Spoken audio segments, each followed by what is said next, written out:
Good morning అండి. ఈవేళ మనం మాట్లాడుకునేది యువగలం సభ బాగా సక్సెస్ అయింది. అలాగే చిత్తూరు, నెల్లూరు, కర్నూలు నుంచి బస్సులు వేసి మరీ తెప్పించారు.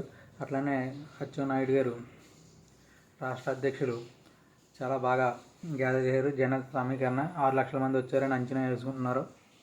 అట్లానే విజయనగరం జిల్లా పోలేపల్లిలో జరిగిన సభ చాలా పెద్దది.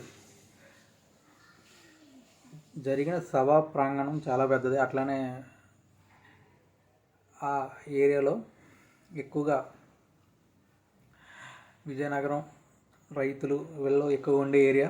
ఆ ఏరియాలో రైతులు అక్కడ స్థలాలు అమ్మి అక్కడ ప్లాట్లు ఎడదీసిన దాంట్లో వీళ్ళు సభ పెట్టారు. సభ గ్రాండ్ సక్సెస్ అయింది. పవన్ కళ్యాణ్ గారు కానీ, అలాగే చంద్రబాబు నాయుడు గారు కానీ, అట్లానే లోకేష్ గారు కానీ చాలా బాగా మాట్లాడారు. అట్లనే చంద్రబాబు నాయుడు గారు విశాఖలో ఐటీ కంపెనీలు చాలా వెళ్ళిపోయినాయని ఆయన చెప్పడం, అట్లనే విశాఖ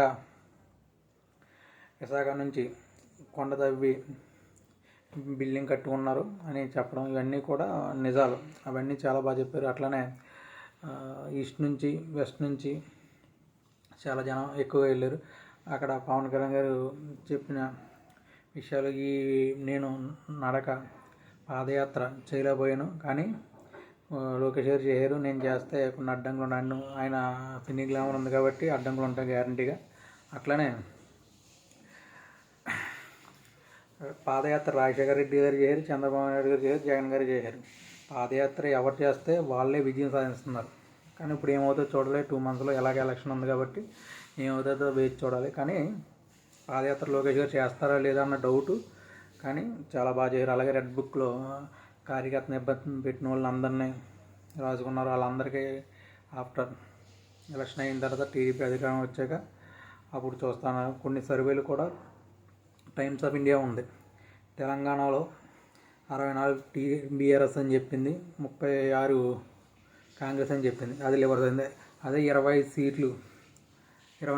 సీట్లు వైసీపీ అంటుంది, టీడీపీ 1 సీట్ అంటుంది. అదే కానీ లివర్స్ అయితే చెప్పలేం కదా. సర్వే మాత్రం కరెక్ట్ కాదు. కనీసం ఎంత దారుణంగా ఓడిపోయినా 7 సీట్లు గ్యారెంటీ వచ్చే అవకాశం ఉంటుంది టీడీపీకి కానీ జనసేనకి కానీ. కానీ సభ మాత్రం గ్రాండ్ సక్సెస్ అయింది.